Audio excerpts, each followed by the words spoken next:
Same with the dog training. I just kind of went, do I actually really need to know this stuff?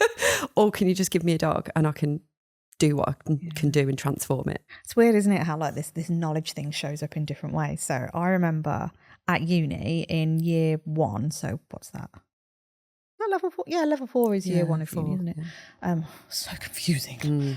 I kept calling it year 1 and they're like, no. I was like, what is it then? Anyway, there was a business module and I managed to A-Pel it, which essentially meant because I've done a marketing degree, which I didn't realise I'd done a marketing degree. I'd forgot. Oh, really? I'd forgot I'd done it because I did it at night school whilst studying hairdressing as well. Hey? How to market your hairdressing? No, I fucking hated hairdressing. My brain was thinking, how can I make money at home? Right. But anyway, so I didn't have to do the business module because I've already done it. So I was able to submit some paperwork and say, I've already done it, so do I need to do it? And I was listening to all the other students, but they got me in as a guest lecturer for one of the I do remember the lessons. And it baffled me because the lecturers that they had in teaching the modules have never ran a business. So they're now teaching business, which actually I think is an incredibly common thing throughout all education setting providers. They're teaching something that they've never actually had to do. And I was there going, but how does that actually work? And they're like, oh, well, because the textbook says to do X, Y, Z. I'm like, but that doesn't work in real life. So the principles there, the theory's there, but you need to bend and flex and do this because this is more likely what's going to happen. And I remember my sister saying to me within the last 3 years, I lose track of time, that her school had given her a business module to teach. And I'm like, what? What? How? What? She's never studied it. She never taught it before. Her degree is in like health and social care or something, which, by the way, what even is that? I still don't know now. And all this other stuff. And I'm like, Cal, what the hell have you got to give somebody about business? And she's like, I've just got to study the modules over the 6 weeks holiday. Just a memory thing. I'm like, what?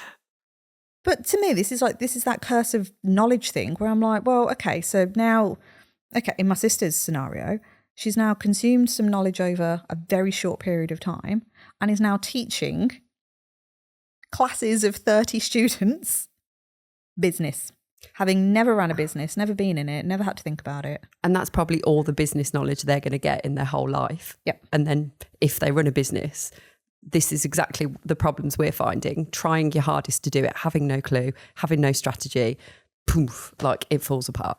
Mm-hmm. And then that doesn't work. Yeah. So it's like, well, what are we consuming? And then more importantly, like, what are we doing with it? Where's the implementation? Where's the practice? Where's the learnings? You better not bother at all. You're better off not bothering at all, aren't you, to include anything? It's scary, isn't it? Yeah, really. Do you know what? I say these things out loud and then I just like reinforce myself that I'm like, I'm so glad my kids are in the woods.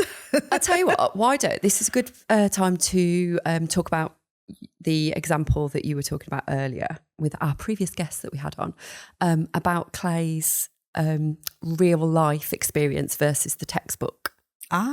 Thing. Yes. So my niece, who is my sister's daughter, the teacher, she and Clay we were gonna walking around the streets and stuff. We was on our way to the park, and I asked B, I was like, oh, how are you getting on at school, B? And she's like, yeah, really good. And I was like, oh, brilliant. What are you learning at the moment? She's like, we're learning about the seasons. I was like, oh, what about the seasons? What are you learning? She's like, well, we were looking at a book the other day on how the leaves turn different colours. And then we need to do an experiment with a sock or something to see what happens when the wind blows. I'm like, oh, okay. And I'm genuinely interested. I was like, oh, that's really nice. And Clay, typical 5-year-old, turned around and was like, B, like, and I'm paraphrasing, it wasn't exactly like this, but it was essentially like, what do you mean? Like, you've seen a leaf in a book? Is like, there's a leaf in the tree. Like, we see them all the time. And he's like, Mummy, is the seasons like why at the woods where they go and hang out and when we're just out and about, like why all the trees suddenly look like different colours and it gets a little bit colder? I was like, Yes, pretty much. That's the season changing into autumn. And he's like, so the stuff we do every day? I was like, yep, pretty much. Earl. Sorry, not sorry. And I was like, okay. And he was like, so the wind with the sock, is that just wind? When my hair blows? Like, yeah, your hair could be a sock. Could have said like the washing on the line or... Well, yeah, he said it. Wow. So yeah. Again. And I think that's a good example of like the learning in a textbook versus the real life version of it, and which are you going to absorb the most and which is going to mean the most and which are you going to be able to relate to the most. Mm-hmm. I don't know. This is the... It is. It's all fascinating because I actually think, cause like I said, I quite like studying. I do really enjoy the academic side of it, which surprises even me. I love geeking out on knowledge. I think for me, it's the retention part. And I think that paired with actually doing it, putting that you're learning theoretically into practice, into actual physical practice of hands-on stuff. I get that. It's when you're learning loads of stuff and you're not doing it and it goes in one ear and out the other, because to me, it doesn't mean anything. It's nothing tangible. Yeah. And I think that's what I struggle with. So I'm all for learning if you are pairing it with the right kind of hands-on practical knowledge for dogs. And my opinion, and again, like this might not be a popular opinion, is that you can't just do that one thing without the other. And arguably you can't do the practical without the theory.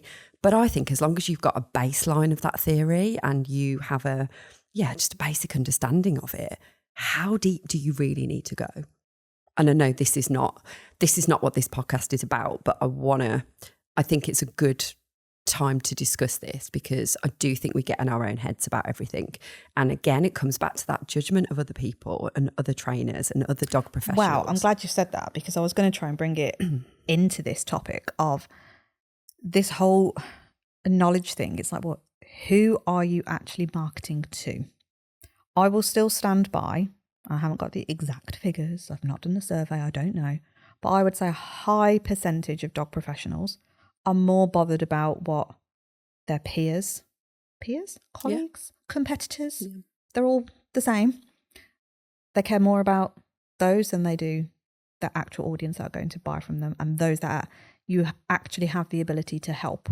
So in order to get this incredible knowledge out to the public so they do start thinking about things differently, and if you want to be as bolshy to say, well, I don't want them working with that aversive or compulsion trainer, I want them to be doing things, air quote, the right way.